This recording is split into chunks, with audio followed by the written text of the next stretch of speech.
हमारे पास सच्चाई थी, उनकी नफरत,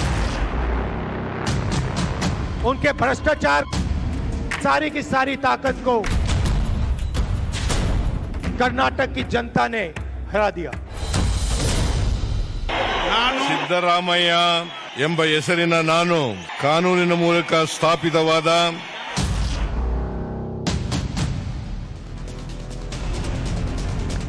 नमस्कार, टाइम्स नाउ और भारत पर देश के सबसे पसंदीदा डिबेट शो राष्ट्रवाद में आपका स्वागत है।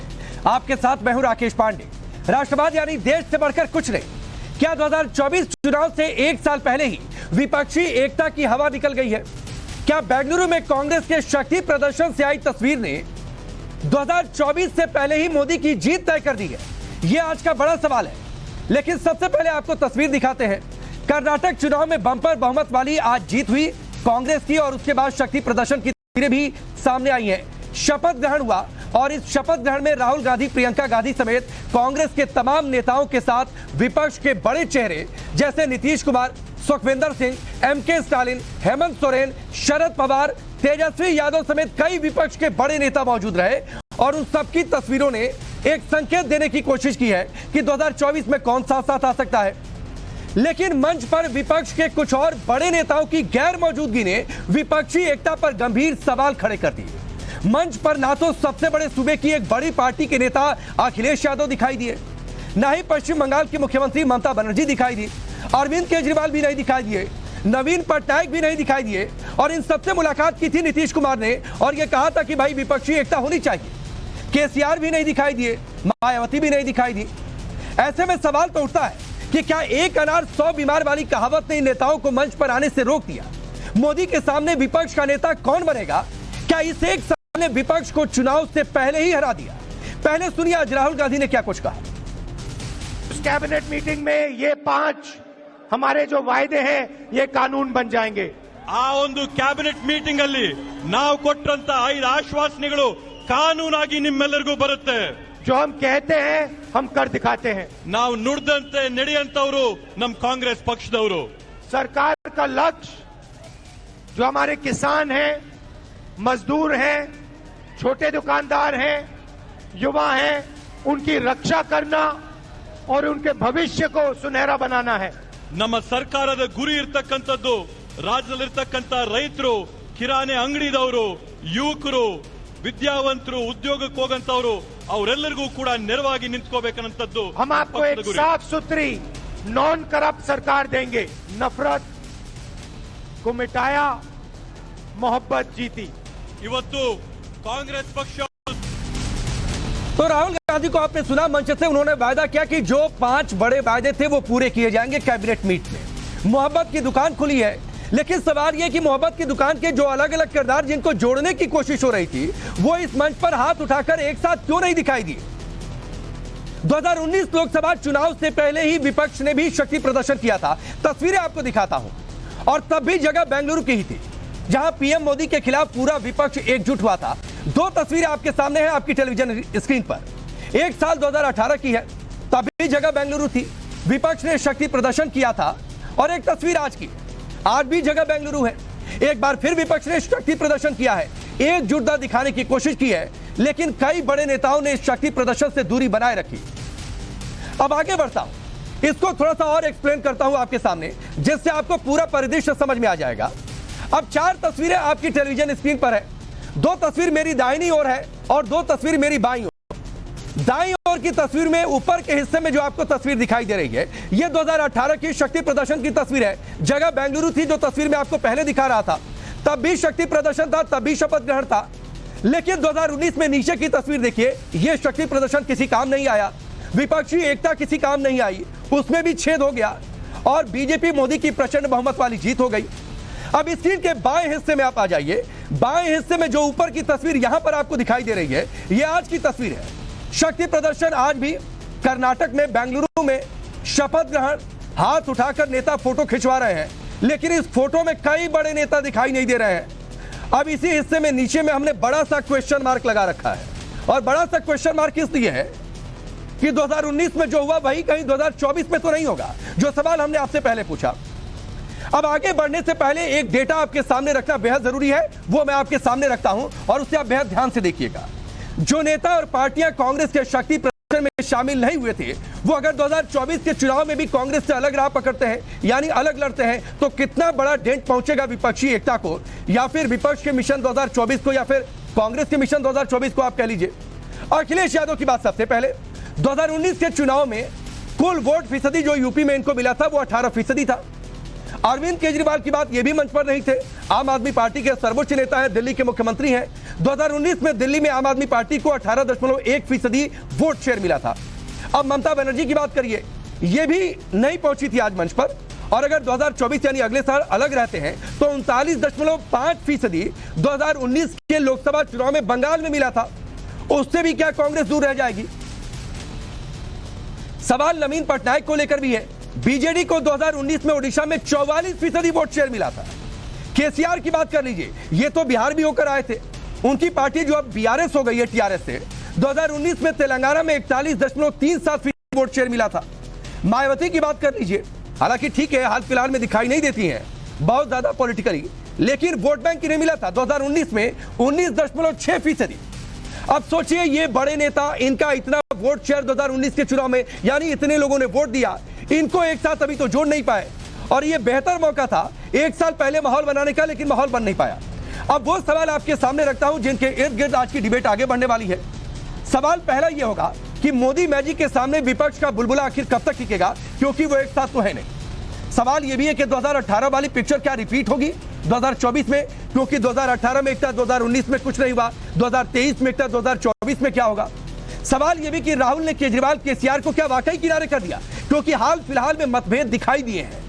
सवाल यह भी कि राहुल गांधी का मिशन 2024 कितना पॉसिबल है, कितना इम्पॉसिबल है, इसकी भी हम चर्चा करेंगे। अब आपका परिचय आज के मेहमानों से करवाता हूं। शहजाद पूनावाला हमारे साथ मौजूद है, भारतीय जनता पार्टी के नेता और प्रवक्ता। हर्षवर्धन त्रिपाठी जी वरिष्ठ पत्रकार के तौर पर स्टूडियो में मौजूद है। लोकेश जिंदल जी कांग्रेस पार्टी के नेता हैं।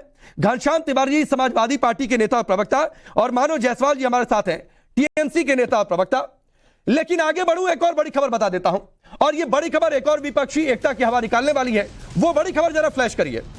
इस शपथ ग्रहण समारोह में और इस विपक्षी एकता के प्रदर्शन में, इस शपथ ग्रहण समारोह के लिए उद्धव ठाकरे को न्योता मिला था, यह खबर आ रही है। खड़गे ने उद्धव ठाकरे को न्योता भेजा था, यानी कांग्रेस अध्यक्ष की ओर से बाकायदा इन्विटेशन भेजा गया था। उद्धव ठाकरे और आदित्य ठाकरे दोनों लोगों को यह न्योता भेजा गया था। ये दोनों नेता समारोह में शामिल नहीं हुए। अब पहली तो बड़ी खबर देखिए कि इन दो बड़े नेताओं ने भी इस कार्यक्रम से दूरी बना ली। खड़गे ने खुद फोन करके कहा था कि भाई आप लोग आइए इस बड़े कार्यक्रम में, लेकिन ये लोग कार्यक्रम में नहीं आए। अलग से प्रियंका चतुर्वेदी पहुंच गई, अनिल देसाई पहुंच गए, तो ये बड़ी खबर आई है। ये इन नेताओं ने भी दूरी बना ली, इसके की इन्विटेशन इन्हें मिला था।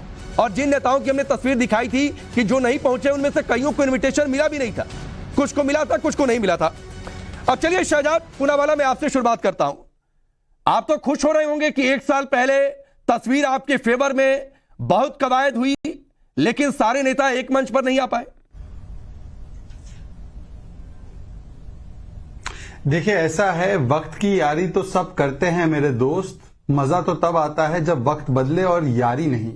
ये इस प्रकार के दृश्य तो 2018 में भी दिखे थे, और 2018 में तो और भी प्रबल तस्वीर थी। तब तो जेडीएस भी था, बहन मायावती भी थी। आज अगर आप देखेंगे तो सूची में कौन नहीं आया है वो लंबी ज्यादा है।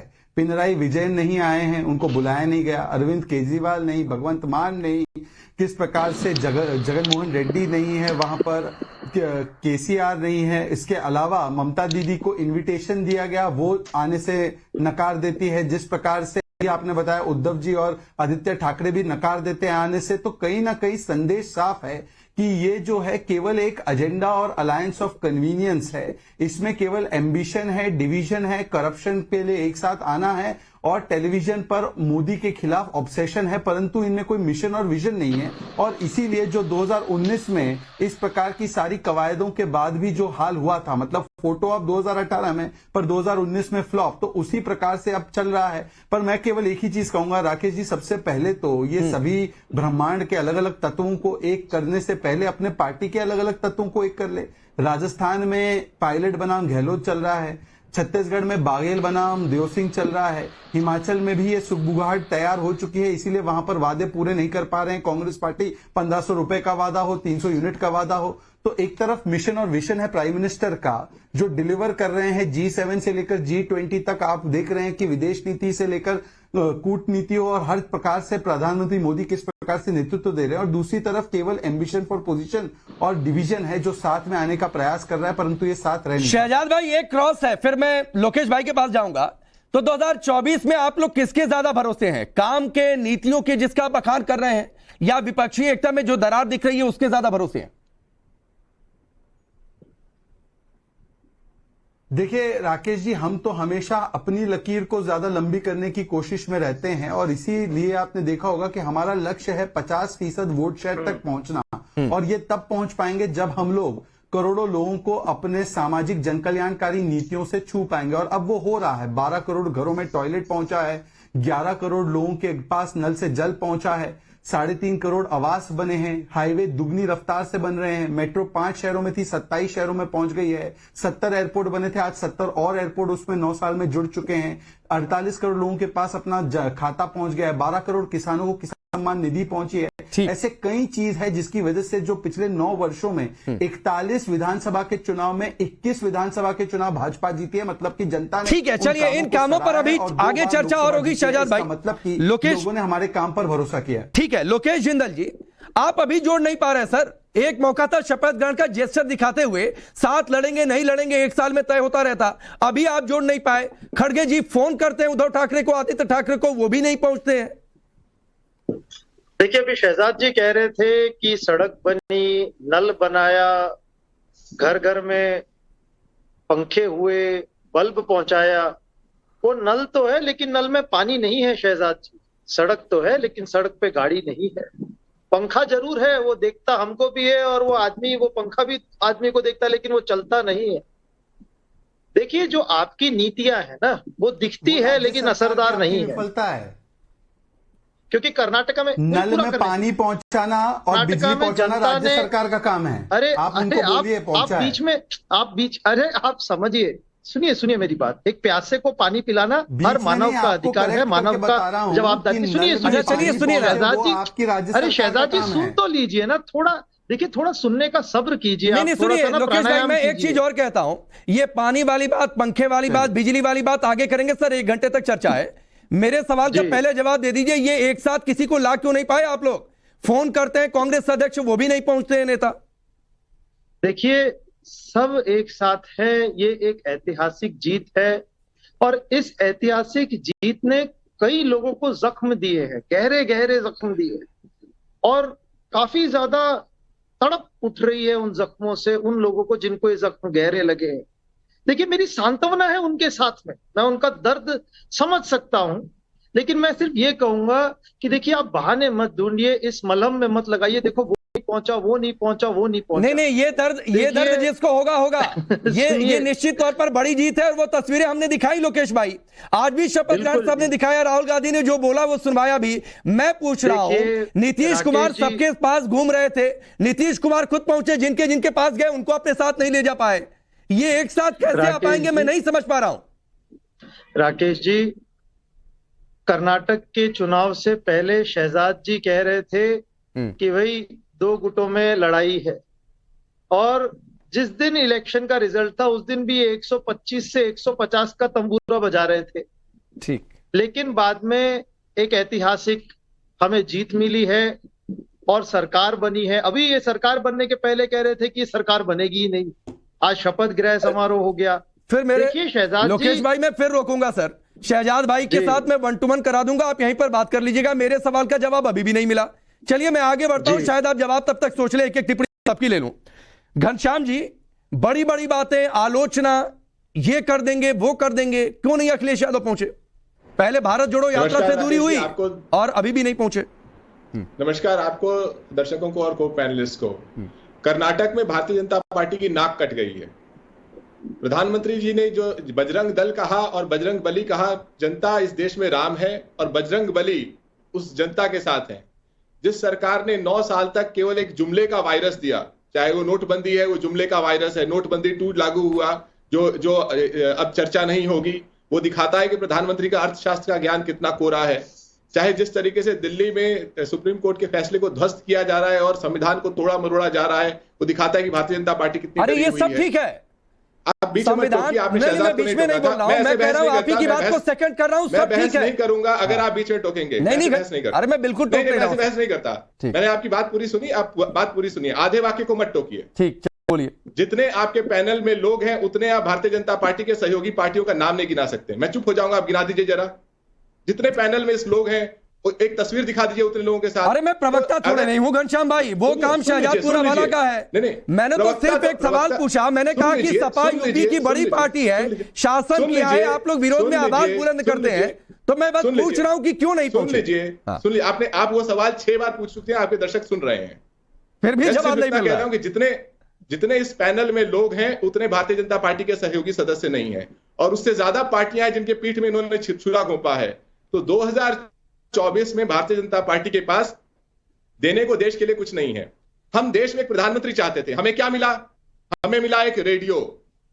अब उस रेडियो में आप कुछ सुन नहीं सकते हैं, कुछ बोल नहीं सकते हैं, वो अपनी बात बजाता रहता है, और उसके साथ मिला भोंपू, एक मीडिया का ऐसा वर्ग जो उस रेडियो का भोंपू बना रहता है।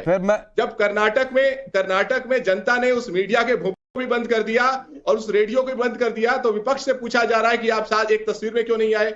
क्या फर्क पड़ता है हम तस्वीर में आया ना आए? अगर हम बेरोजगारी की बात करते हैं, अगर हम जातीय जनगणना की बात करते हैं, अगर हम महंगाई की बात करते हैं, हम कहते हैं कि नोटबंदी जनता के साथ सबसे बड़ा घोटाला था। हम अरे छोड़िए सर, नोटबंदी के बाद चुनाव हो गए दोनों उत्तर प्रदेश में, जहां से आपकी पार्टी आती है। 2017 चुनाव हो गया, 2022 चुनाव हो गया, जनता ने नकार दिया। इस मुद्दे को प्लीज छोड़ दीजिए, क्योंकि आपको पता है ये मुद्दा आपके किसी काम नहीं आया। सुन लीजिए, ऐसे टोकिए मत। मैं बिल्कुल टोक नहीं रहा हूं सर, 1.5 मिनट तक आपने नॉन स्टॉप बोला, मैं बिल्कुल टोक नहीं रहा हूं। आपने तमाम टैगिंग विधि को मैंने स्वीकार कर ली। आपका सवाल क्या है? आपका सवाल क्या है? अभी तक आप सवाल ही नहीं समझ पाए सर। सवाल ये था कि इतनी बड़ी पार्टी, शहजाद भाई मैं आता हूं, इतनी बड़ी, एक एक टिप्पणी में सबकी ले लूं, इतनी बड़ी पार्टी फिर भी आप मोदी विरोध में आवाज बुलंद कर रहे हैं, इतनी सारी बातें आपने कह दी।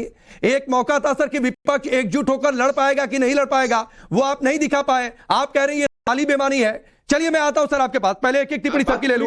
मानस भाई एक मिनट रुक जाइए, मानो 2 मेहमान अभी इंतजार कर रहे हैं। मानो जायसवाल जी, आपकी भी पार्टी हाल फिलहाल में तो बड़ी तकरार भी हो गई है कांग्रेस पार्टी के कुछ नेताओं से, अधीर रंजन जी से, ममता बनर्जी की कुछ और टिप्पणियां, मैं उन पर नहीं जाना चाहता हूं। मैं सिर्फ पूछना चाह रहा हूं कि इस कार्यक्रम में क्यों नहीं पहुंचे सर? क्या यह माने कि अलग होकर आप चुनाव लड़ेंगे? पहले तो सभी को मेरा नमस्कार है। आपके माध्यम से कर्नाटक की जनता और पूरे देश की जनता को बहुत बहुत बहुत शुभकामनाएं कि जिस तरीके से भारतीय जनता पार्टी नहीं, ये जुमला पार्टी जो है और जिनके नेतागण ने पूरे देश में चूना लगा दिया है, ये उसकी जीत है। जहां तक बात है कि हम जा नहीं पाए, आपको पता है कि भाई हमारी जो नेत्री है सुश्री ममता बनर्जी, वो निरंतर काम करते रहती हैं, और हमारा कुछ प्रोग्राम था जिस तरीके से पंचायत इलेक्शन आने वाले हैं। नीतीश कुमार काम नहीं करते भी है, तेजस्वी यादव काम नहीं करते हैं, शरद पवार जी काम नहीं करते हैं। सर आप बीजेपी के प्रवक्ता हैं। नहीं, मैं सवाल पूछ रहा हूं सर। नहीं, सवाल छुप जाएगा तो टैगिंग मत दिया करिए, वरना मैं आपको टैगिंग देने लगूंगा। मानो जायसवाल जी नहीं सह पाएंगे टैगिंग, तो ये टैगिंग वाला खेल मत खेलिए प्लीज। मेरा काम सवाल पूछना है, वो सवाल बड़ी ईमानदारी से पूछ रहा हूं। आपने ये कहा कि ममता बनर्जी काम कर रही है, तो क्या इस देश के दूसरे मुख्यमंत्री काम नहीं करते हैं क्या? अरविंद केजरीवाल नहीं काम करते हैं, नीतीश कुमार नहीं काम करते हैं, शरद पवार जी नहीं काम करते हैं, उद्धव ठाकरे नहीं काम करते हैं? हो जाते हैं। अरे भाजपा बोल दिया तो आपको इतना तकलीफ? नहीं, मुझे तकलीफ नहीं हो रही है। आप किसी का, अरे आपको सुनिए ना, भाजपा भी अगर टैगिंग देगी, शहजाद भाई भी टैगिंग देंगे कि आप कांग्रेस पार्टी के प्रवक्ता हैं क्या, तो भी मुझे दिक्कत होगी। मैं किसी का प्रवक्ता नहीं हूँ, जनता का प्रवक्ता हूँ, और इसे समझा करिए। समझ सकता हूँ, प्रवक्ता बन के काम करिए ना। आप मेरी बात अरे आप अपनी पार्टी का प्रवक्ता ठीक से बन लीजिए, मुझे बाद में सिखाइएगा मानो जैसा कि मुझे क्या बनना है और क्या नहीं बनना है। वजह से ही जो आप दिखाना चाहते हैं कि ऑपोजिशन एक नहीं है, ऑपोजिशन की बात ही नहीं सुनना। अरे तो सही है, नहीं एक है, दिख रहा है, खड़े हो जाते, ये सवाल में नहीं पूछ पाता। सुनिए मानो जैसा, अगर ये सब, मैं आपको और समय दूंगा, ये सभी नेता पहुंच जाते, तस्वीर आ जाती, तो यही तस्वीर दिखाकर मैं आज डिबेट कर रहा होता कि क्या एक साल पहले बीजेपी की हार दिख रही है क्या? लेकिन आपने ये मौका ही नहीं दिया, विपक्ष ने हमें ये मौका ही नहीं दिया। चलिए अपनी बात पूरी करिए, वेट करिए, खत्म करने दिया करिए। आप पहले निष्कर्ष मत निकाला करिए। मैं बिल्कुल निष्कर्ष नहीं निकाल रहा हूँ, अपनी बात पूरी करिए। अरे सुनिए, बंगाल में अभी पंचायत इलेक्शन है, लगभग 1-1.5 महीने में हो जाएगा। ऑलरेडी बहुत सारे ऐसे प्रोग्राम है, बहुत सारे ऐसे जटिल इलाके हैं जहां पे हमको संघर्षपूर्ण तरीके से लोगों तक हमारी आउटरीच प्रोग्राम चल रही है, जन जनता से दीदी मिल रही है। उसके अंतर्गत आज दीदी जा नहीं पाए, लेकिन सारी शुभकामनाएं दीदी ने दी है। हमारी जो एमपी है वो भी जा रही है, गई है वहां पे। ये सब चीज चल रहा है। देखिए, बात जहां तक ऑपोजिशन की, आपको पता चलना चाहिए कि जब ये बोलते हैं पूनावाला जी कि भैया क्या क्या उन्होंने बोला कि यारी है, अरे यारी तो है, अरे अडानी भारी है, यारी है। चलिए, आपने बोला मिशन है, अरे मिशन आपका एक है कि सत्ता पे कैसे काबिज होना है। मैं आता हूं, पूरा देश का विजन है कि भैया रोजगार मिले, बच्चों को काम मिले, लेकिन आपको तकलीफ, लेकिन मुंह छुपा रहे हैं। अरे कितना अच्छा लग रहा है, मुंह छुपा रहे हैं। अरे मुंह छुपाइए भाई, मुखौटा गिर रहा है। ठीक है, चलिए मैं आगे बढ़ता हूं हर्षवर्धन जी के पास। ये आपको याद दिलाते हुए, सुनिए मानव जायसवाल जी, ये आपको याद दिलाते हुए कि पश्चिम बंगाल में आपने लोकल इलेक्शंस की बात कर दी, राजस्थान के मुख्यमंत्री पहुंचे थे, वहां तो पूरे स्टेट का इलेक्शन आने वाला है भाई। तो ये मत लिया करिए, उनके नेता भी चुनाव लड़ रहे हैं, लेकिन पहुंच रहे हैं जिनको पहुंच रहा है। चलिए हर्षवर्धन जी, जुमला आपको क्या लग रहा है? बीजेपी का जुमला लग रहा है या फिर विपक्षी एकता की बात जो हाल फिलहाल में हुई है वो ज्यादा जुमला लग रहा है? रुक जाइए, अरे रुक जाइए, एक हर्षवर्धन जी की टिप्पणी हो जाने दीजिए, फिर मंच ओपन रहेगा। रुक जाइए, कूटनीति है, धोखेबाज है, पीठ पे छुरा भोंका है सब पे। ठीक है, वो जनता तय करेगी कौन छुरा भोंक रहा है। चलिए मानव जी, हर्षवर्धन जी आपकी बारी। रुक जाइए सर, प्लीज रुक जाइए, सिर्फ हर्षवर्धन जी की आवाज होने बात करते हैं। देखिए राकेश जी, विपक्षी एकता जब कहा जाता है ना, तो मुझे समझ में नहीं आता कि एकता मतलब कोई खंडित बहुत ज्यादा है, बहुत विभाजित है, क्या वजह है कि बार बार एकता की बात करनी पड़ती है? तो हमें फिर दिखाई देता है नेता, उनके चित्र सुंदर सुंदर दिखाई देते हैं। कभी कभी वो लोग एक साथ आते हैं और कहते हैं कि नहीं, इस देश से मोदी को उखाड़ फेंकना है, इसलिए हम सब साथ में आएंगे। जैसे ही कहीं किसी को थोड़ी ताकत मिल जाती है तो कहता है कि अरे अब तो मोदी को उखाड़ फेंकने के लिए हम ही हैं, दूसरे को क्यों होना चाहिए। ये संतुलन है जिस संतुलन के आधार पर विपक्षी एकता देखी जा रही है। और मैं बिना किसी संकोच के, ये बात पहले भी कह चुका हूं, फिर कह रहा हूं कि भारतीय जनता पार्टी से लड़ेगी तो कांग्रेस लड़ेगी। कर्नाटक में कांग्रेस पार्टी ने प्रचंड बहुमत से सत्ता हासिल की है, उसे किसी बैसाखी, किसी सहारे की आवश्यकता नहीं पड़ी है, जेडीएस की भी आवश्यकता उसे नहीं पड़ी है। और अगर कल को राष्ट्रीय परिदृश्य में देखें, देखिए इसको कोई कुछ भी कहे, लेकिन भारतीय जनता पार्टी जब स्वयं से मजबूत हुई, जब तक वो पार्टियों के साथ आती रही तो गठजोड़ की सरकारें उसने बनाई, लेकिन जब वो अपनी ताकत से इस स्थिति में पहुंची कि वो सचमुच सबसे बड़ी पार्टी के तौर पर विपक्षी गठजोड़ की नेता बनती, तो सत्ता में आ जाती और उसके बाद पूर्ण बहुमत की सरकार अकेले बनाती है। इसमें विपक्षी एकता जैसा कुछ होने वाला नहीं है, नंबर एक। नंबर दो, जब हम कहते हैं कि क्या ममता जी, अखिलेश यादव या दूसरे लोग जो हैं वो क्या करेंगे, तो भैया वो तो इस वक्त डरे हुए हैं। उनको लगता है कि कांग्रेस पार्टी कमजोर रहेगी तो हमारा भला होगा, हम यहां सीटें जीतेंगे और केंद्र में हम कहेंगे कि भाई हम तुमको मजबूत बना रहे हैं, यानी कांग्रेस को हम कुछ दे रहे हैं। तो असली लड़ाई इसी सत्ता के संघर्ष की है। फिलहाल तो मुझे यही नजर आ रहा है और इन चित्रों से तो वो ज्यादा और बात समझ में आ रही है। शायद यही वजह है कि कांग्रेस ने यहां भी सहयोगी तय करने में आज जश्न का अवसर था, आज तो सबको बुलाना चाहिए था, वो भी अवसर वो चूके, तो इसीलिए चूके क्योंकि उनको भी पता है कि इनको हिस्सा नहीं देना है। ठीक है, चलिए शहजाद भाई एक साथ सबका जवाब दीजिए। और मानव जायसवाल जी, जो थोड़ी देर पहले आप मुझे चिढ़ने की बात कर रहे थे, जो आपकी व्यंग्यात्मक हंसी थी, वो बता रहा था कि इस बात से, हर्षवर्धन जी की बात से चिढ़ किसको रही है। खैर पहले शहजाद भाई का सबको जवाब, फिर मैं आगे आता हूं। आपको क्या समझ में आया? चलिए मुझे क्या समझ में आएगा उस पर चर्चा कर लेंगे सर, उस पर चर्चा कर लेंगे। पहले जो आप बात कर रहे थे उसका जवाब ले लीजिए। चलिए अभी शहजाद भाई की आवाज और जा रही है, प्लीज। नहीं, मैं डिबेट की सर किसी को हाईजैक नहीं करने दूंगा, ये किसी पार्टी का कार्यक्रम नहीं है। प्लीज प्लीज समझा करिए, मैं जिसको बोलूं वही बोले, मुझे नहीं ऐसे बोलते हुए अच्छा लगता है सर। तो रुक जाइए ना सर। तो मैं, आपका नाम शहजाद पूनावाला नहीं है मानव जायसवाल जी, जब आपका नाम लूं तो मेरी बात आप क्रॉस कर दीजिएगा। अभी शहजाद भाई की आवाज होने जा रही है, बस प्लीज। आपने स्टेटमेंट दिया है ना, अब मुझे सुनने की क्षमता रखिए। ठीक है, आपकी बारी आएगी, मैं सुन लूंगा आपको। पहले शहजाद पूनावाला।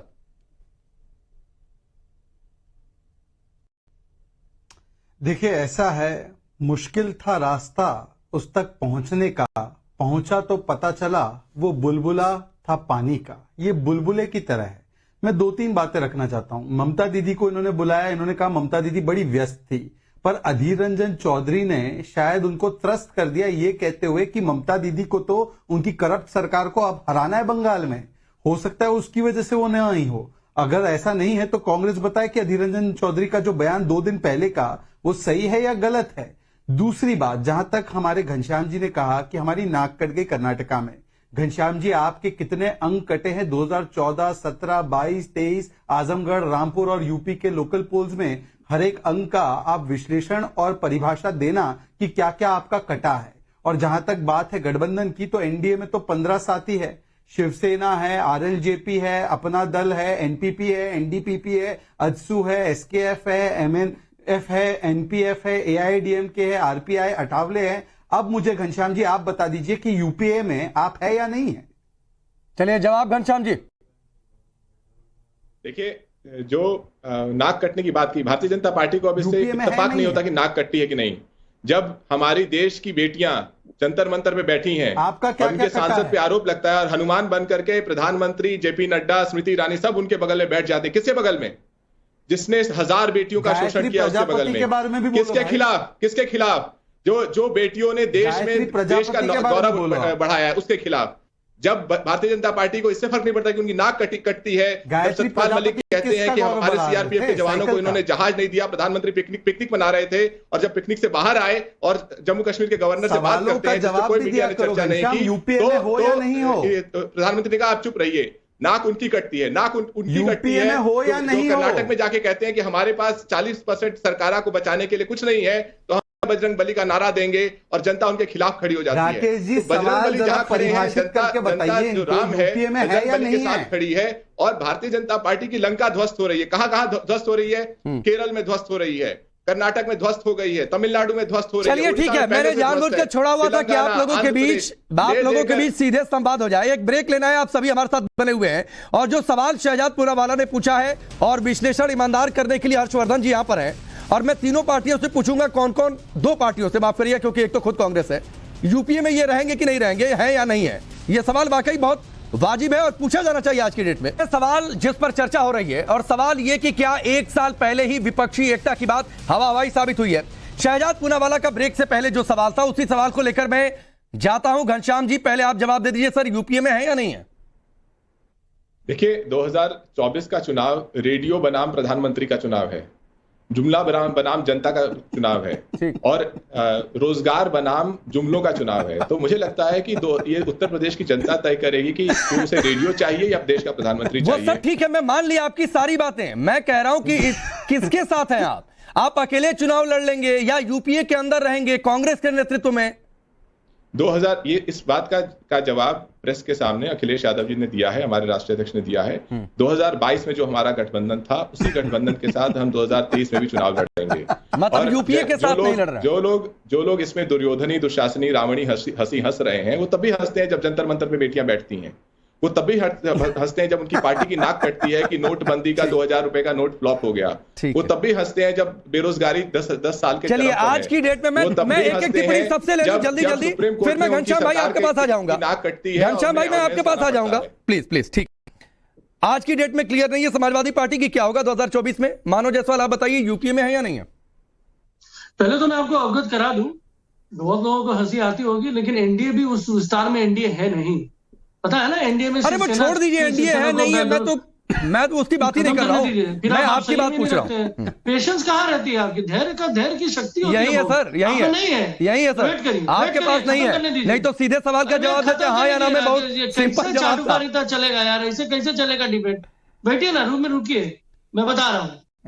वास्तविकता में आज यूपीए है नहीं, और जो 2024 होगा वो यूपीए होगा कि कौन सा अलायंस होगा, किस तरीके से वो अलायंस दिखेगा। यूपीए डांस करिए, अरे खड़ा हो जाइए, खड़ा होकर डांस करिए, नाचिए ना, नाचिए। कहीं पूछिए यूपीए नहीं है क्या? अच्छा, इनको पूछिए कि भाई अपने टाइम पे सब बात करें, कोई तकलीफ हो रही होगी, दांत दिखाना जरूरी है इनको। बिनाका स्माइल बड़ा महंगा हो गया है आजकल, हमको मिलता नहीं है। अब सुन लीजिए राकेश जी, हम लोगों ने पहले ही बोल दिया है, आपको पता है कि भाई यूपीए अभी तो है नहीं। पिछले बार जो भी यूपीए का अभी जब गठबंधन होगा, या जो भी गठबंधन होगा, जो भी इसका नाम दिया जाएगा, आपको पता होना चाहिए कि हर छोड़ में भाजपा को हराना है, ये मोदी शासन, जो देशद्रोही ताकतें जो हैं उनको हराना है। और उसी के लिए सारे लोग और पूरे देश में जितने भी लीडर्स हैं, जितने भी पार्टियां जो जनता के साथ समन्वय रखते हैं, जनता के दर्द को समझते हैं, महंगाई की मार को समझते हैं, बेटियों के ऊपर अत्याचार को समझते हैं, महिलाओं के साथ दुराचार हो रहा है उसको समझते हैं, वो इसके खिलाफ है। तो ये सारी बातें यूपीए नहीं समझता है। गवर्नमेंट एम्प्लॉयज हैं, सुनिए, ये सारी बातें यूपीए नहीं समझता है। जो बातें आपने कही ये सारे मुद्दे यूपीए नहीं समझता, या यूपीए संवेदनशील आपको नहीं दिखाई देता इन मुद्दों के प्रति? सुनिए महाराज, पूरे तरीके से सुनिए। अरे सुन ही रहा हूं सर, आज है नहीं। टीएमसी का कार्यक्रम थोड़ा नहीं है कि 5 मिनट आपको बोल दूं आप बोलते रहेंगे। डिबेट में क्रॉस होता है, बीच में एंकर आता है, बीच में दूसरे मेहमान को भी कुछ गलत लगेगा बोलेगा, लेकिन धैर्य के साथ। आप बुद्धिजीवी है ना पांडे जी, सुनिए ना, बताइए ना यूपी कौन कौन से राज्यों में है? अरे मैं पूछ रहा हूँ, मैं अभी आपसे 10 बात पूछ दूंगा, जीके वाला खेल मत खेलिए, वरना मैं पूछना शुरू कर दूंगा। मानो जायसवाल जी आप जवाब नहीं दे पाएंगे। अरे सुनिए, मैं पूछ रहा हूँ यूपीए इन मुद्दों के प्रति संवेदनशील है कि नहीं है, जो आप गिना रहे थे? अच्छा यूपीए है, तो आप यूपीए के साथ है कि नहीं है? अरे यूपीए है, आप हमको बोलिए कौन से राज्य में यूपीए है, हमको जानना है। मतलब नहीं है ना? चलिए लोकेश भाई आ जाइए, लोकेश भाई आ जाइए। यूपीए है ही नहीं आज की डेट में, पहली बात यूपीए है ही नहीं आज की डेट में। यूपीए किस राज्य में है ये भी मानो जायसवाल को नहीं पता है। पता नहीं, हमें तो लगता था कि यूपीए कांग्रेस पार्टी इन मुद्दों के प्रति संवेदनशील है, जो मानव भाई गिरा रहे हैं। इनकी बात से लग रहा है कि आप संवेदनशील ही नहीं है। चलिए लोकेश भाई आपकी बात, लोकेश भाई आपकी बात। अब रुक जाइए, राकेश जी, यूपीए राकेश जी, और देश के यूपीए आज नहीं है, चलिए यूपीए आज नहीं है, अच्छा ठीक है राकेश जी। अच्छा रुक जाइए मानो भाई, अरे रुका करिए, फिर मुझे कहना पड़ेगा कि सिर्फ लोकेश भाई की आवाज ऑन एयर, अच्छा थोड़ी नहीं लगता है लोकेश भाई। राकेश जी देखिए, अगर मैं हमारे, अरे इनकी आवाज डाउन करिए पहले, जब मैं कहूंगा तब आवाज ऑन करिएगा प्लीज, समझा करिए। देखिए, मैं राजनीति की बात करता हूं, इसमें 2 अहम मुद्दे होते हैं, सत्ता संघर्ष और वैचारिक मतभेद। अगर हम टीएमसी की बात करते हैं, हमारा सत्ता संघर्ष है उनके साथ वेस्ट बंगाल में, लेकिन वैचारिक मतभेद नहीं है। समाजवादी पार्टी की मैं बात करता हूं, हमारे बीच वैचारिक मतभेद नहीं है। आइडियोलॉजिकली ये सभी जो पार्टी है ये एक कांग्रेस विचारधारा से सहमत है, कांग्रेस विचारधारा क्यों गठबंधन बना था, टूट गया? यूपी में 2 लड़के एक साथ दिखाई दिए थे, आगे चुनाव में नहीं दिखाई दिए 2 लड़के एक साथ। सत्ता संघर्ष ये राजनीति का एक पहलू है, इसे नकारा नहीं जा सकता, लेकिन वैचारिक हमारी एक तरह से सहमति होना सत्ता संघर्ष होता है। लोकेश भाई, हर्षवर्धन जी मेरी इस बात से सहमत होंगे, सत्ता संघर्ष होता है। कम से कम पॉलिटिक्स में कोई भी पार्टी वैचारिक मतभेद, आइडियोलॉजी, इसकी बातचीत मत किया करिए, वरना हर दूसरे दिन पार्टी के नेता एक दूसरे को छोड़कर नहीं जाते। नहीं, देखिए संगठन की अगर मैं बात करता हूं, संगठन के अंदर ये 2 बहुत अहम पहलू होते हैं। तो अब जो है कर्नाटक की ऐतिहासिक जीत के बाद कांग्रेस के संगठन, उसके सभी कार्यकर्ता, नेताओं का आत्मविश्वास बढ़ चुका है, एक कांग्रेस का नेतृत्व मजबूत हुआ है, और सभी जो रीजनल पॉलिटिकल पार्टी है अब कांग्रेस को एज अ लीडर देखने लगी है। तो थोड़े समय बाद में कर रही समाजवादी पार्टी और टीएमसी, आपके सामने मैंने पूछा। देखिए, मैंने कहा आपसे कि हमारे बीच में कोई भी वैचारिक मतभेद नहीं है। थोड़े समय बाद में सहमति और धीरे धीरे एक स्वीकृति बढ़ती जाएगी, और मजबूती के साथ सभी पार्टीज मिलकर शहजाद भाई आप बहुत मुस्कुरा रहे हैं, तौर पर क्या बात है, उभर कर आएंगी। शहजाद भाई बहुत मुस्कुरा रहे हैं आप।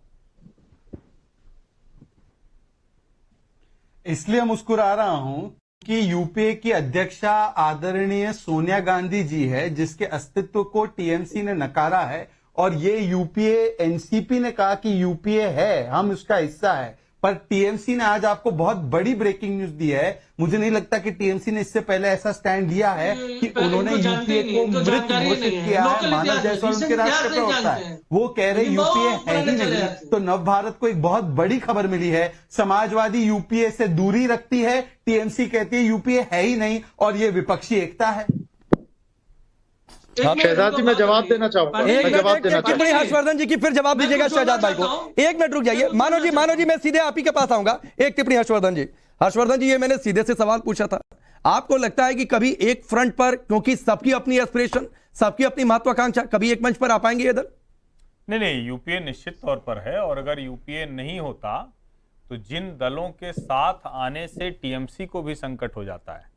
यूपीए बाकायदा है, और यूपीए की ही महाराष्ट्र में अभी तक सरकार थी, यूपीए ही झारखंड में सरकार चला रहा है। और जो सबसे बड़ी बात है कि जिस बंगाल में है, मानव जायसवाल शायद ये कहना चाह रहे हैं कि चूंकि पश्चिम बंगाल में उन्होंने साफ कर दिया यूपीए को, इसलिए यूपीए नहीं है, लेकिन पश्चिम बंगाल अकेले को आप देश मत मानिए। मानव जी, पश्चिम बंगाल अकेले को देश मत मानिए। आप बंगाल के बाहर कहीं नहीं है, लेकिन यूपीए कई जगह पर बहुत शक्तिशाली है, बहुत ताकतवर है। आपका विश्लेषण दो तरह से गलत है, मजाक मत बनवाइए अपना। आप बहुत बड़े विशेषज्ञ हैं, 2 जगह बताइए, 2 जगह, 2 राज्यों में बताइए कहां है उनकी सरकार। यूपीए की 2 राज्यों में सरकार बताइए। आप सुनते भी नहीं ठीक से मानव जायसवाल, आपको सुनाई भी नहीं देता। अभी मैंने क्या बोला आपको सुनाई नहीं दिया, आपको सुनाई नहीं दिया। 2 राज्यों में बताइए ना। आपको बिहार नहीं पता है, झारखंड नहीं पता है। अच्छा यूपीए में शिवसेना थी ना। अरे कमाल करते हो भाई मानव जायसवाल, ऐसे बात नहीं होती। जैसे थोड़ा तो सभ्यता सीखो ना। अच्छा आप बोलिए। पाठ पढ़ा है, अरे बोलिए ना। आप इतने ज्ञानी है, विश्व गुरु है। अरे 2 राज्यों में बताइए यूपीए सरकार कहाँ है भाई। मानव जायसवाल, जिस तरह से आप बहस कर रहे हो, इस तरह से सड़क छाप बहस आप लोग करते होंगे अपने पार्टी फोरम पे, हम नहीं करते हैं। आपको अगर सामान्य बात नहीं समझ में आ रही, जो तथ्य नहीं है उसको झूठ बोल रहे हैं आप। आपको लगता है यूपीए नहीं देश में, मैंने राज्यों के नाम भी बता दिए, फिर भी आप अपनी कुतर्क की दुकान चलाए जा रहे हैं। तो अगर इसी से आप खुश है तो करते रहिए। चलिए मैं आता हूं बीच में। व्यक्तिगत टिप्पणियां नहीं मानव जायसवाल जी। अरे सुनिए ना, अभी जो हर्षवर्धन जी ने बात कही वो बहुत सही कही। सुप्रीम कोर्ट ने कह दिया था केरला स्टोरी में कि पश्चिम बंगाल इस देश से बाहर का नहीं है, तो समझा करिए इसी देश में है। अब आप जो शहजाद सुनिए, अब आप जो शहजाद पूनावाला की बात पर जवाब दे रहे थे वो दीजिए, फिर उसका जवाब वो देंगे। चलिए शहजाद भाई की बात पर आप क्या बोल रहे थे? पहले दो चीज आप जान लीजिए। जिस यूपीए के हवाला अगर हर्षवर्धन जी जो दे रहे हैं, पहले तो महाविकास आघाड़ी में जो शिवसेना थी, शिवसेना किसी भी यूपीए का हिस्सा नहीं थी। पहले वो अपनी जानकारी दुरुस्त करे, खत्म करने दीजिए पांडे जी। दूसरी बात, मानव जी, या तो आपको सचमुच राजनीति का कुछ भी नहीं पता है, या आप जानबूझकर सिर्फ कांग्रेस को खारिज करने के लिए इस तरह के कुतर्क दे रहे हैं। चुप रहिए, क्षमता रखिए चुप रहने की। नहीं, क्षमता तो आप में नहीं चुप रहने की, हम में तो बहुत क्षमता। हम स्टूडियो में है फिर भी शांत हो जाते हैं। आपकी कुतर्क की दुकान चलती रहती है। सुनिए, अरे कुतर्क नहीं करते आप, चाटुकारिता करते हैं, कोई टेंशन नहीं है। ऐसी बातें नहीं। मानव जायसवाल जी सुनिए, मानव मैं बहुत देर से सुन रहा हूँ, आप बहुत शब्दों की मर्यादा बना के रखिए। इससे पहले भी आपने नाचने और नचाने की बात की, मैंने कुछ भी बीच में टिप्पणी नहीं की। राकेश जी, क्या चीज के लिए? मानव जायसवाल जैसे लोगों को न तो तथ्य पता है, न तर्क पता है, राजनीति नहीं पता। ऐसे प्रवक्ता रहेंगे तो टीएमसी का बेड़ा गर्क होना तय है। ममता बनर्जी की रही सही साख इस तरह के बदतमीज और बदजुबान प्रवक्ता चौपट कर देंगे। ठीक है, हो गया। मानव जायसवाल जी आपके पास इतना ही समय था। घनश्याम जी जल्दी से आप, फिर मैं शहजाद भाई के पास जाऊंगा। 1 मिनट रुक जाइए सर। आवाज घनश्याम जी की अब ऑन एयर। देखिए, जब प्रधानमंत्री जी ने अडानी जी के विषय पर बोलने के इसके डर से संसद में ताला लगा दिया, तो क्या विपक्षी एकता आपको दिखाई नहीं दी? जब अरविंद केजरीवाल जी की सरकार को जो सुप्रीम कोर्ट में जीत मिली, उसके बाद ये सरकार जो ऑर्डिनेंस ला रही है उस पर आपको विपक्षी एकता का एक स्वर दिखाई नहीं दे रहा है। एक तो गलत, या जिस तरीके से सुप्रीम कोर्ट ने ही अपने आदेश में कहा था, मैं गलत हूं, आप क्रॉस कर दीजिएगा कि स्पष्ट कानून का अभाव है। केंद्र सरकार को चाहे तो वो कानून ला सकती है। वाक्य पूरा आप केंद्र सरकार को, चलिए अपनी बात पूरी करिए, फिर शहजाद भाई एक साथ जवाब देंगे। जब सुप्रीम कोर्ट ने कहा कि महाराष्ट्र में नाजायज तरीके से सरकार बनी है, एक नाजायज सरकार, और समूची भारतीय जनता पार्टी अपना पीठ थपथपा रही है कि इतिहास के सबसे बड़े विश्वासघाती यही लोग हैं, सबसे बड़े जयचंद यही लोग हैं, सबसे बड़े मीर जाफर यही लोग हैं। तो ऐसे लोगों को जनता हटाना चाहती है। ठीक है घनश्याम जी, एक मिनट रुक जाइए सर। लोकेश भाई आपकी टिप्पणी 15 सेकंड सिर्फ मैं देता हूं, फिर एक साथ शहजाद भाई आखिर में जवाब देंगे। प्लीज जल्दी से, छोटी सी बात लोकेश भाई, 15 सेकंड से। और नया प्रधानमंत्री बनाएगी। राकेश जी, मैं बिल्कुल सहमत हूं घनश्याम जी से, और मैं इस पर एक और बात कहना चाहूंगा। कांग्रेस की विचारधारा से सहमत होने वाली बहुत पॉलिटिकल पार्टीज है, लेकिन आप मुझे पॉलिटिकल पार्टीज गिनाइए जो भाजपा की विचारधारा से साथ नहीं आ पा रहा है। शहजाद भाई चलिए आपकी आखिरी बात, फिर भी साथ आप नहीं ला पा रहे सर। कर्नाटक में तस्वीर दिखा देते, मैं ये सवाल नहीं पूछता। शहजाद पूनावाला, देखिए, कम से कम घनश्याम जी से हमारे जो भी मतभेद हो, उन्होंने कम से कम यूपीए को और उसके अस्तित्व को नकारा नहीं। उन्होंने जवाब नहीं दिया कि समाजवादी हिस्सा है या नहीं है। यूपीए पार्लियामेंट में है और यूपीए के 114 सदस्य है पार्लियामेंट में सभी मिला के, पर टीएमसी जैसी छोटी पार्टी ने यूपीए जैसे 114 गठबंधन वाले सांसद वाले गठबंधन को खारिज कर दिया। और लोकेश जिंदल उनको सुन रहे हैं, क्योंकि लोकेश जिंदल के पास कोई चारा नहीं है। तो इधर उधर की भटकती हुई ठीक है। बातें कर रहे हैं, तो कर सकते शहजाद हैं, जी, पर ये विपक्षी सुनिए मेरी बात एकता को। का जो पिछले मैं 10 मिनट में आपकी व्यक्तिगत डिबेट हुई टिप्पणी- है, यही उसका हाल सुनिए है मेरी बात कि को एक शहजाद चलिए जी, ठीक है, वक्त मर्यादा, इतना ही है, माफी के शिष्टाचार। साथ वक्त इतना ही है, वक्त इतना ही है। ये चर्चा भी जैसा हर्षवर्धन जी ने शुरू में कहा था कि तो साल भर चर्चा कर सकते हैं, तो साल भर ये चर्चा चलती रहेगी। आप सबका बहुत बहुत शुक्रिया हमसे जुड़ने के लिए। राष्ट्रवाद में अभी के लिए बस इतना ही।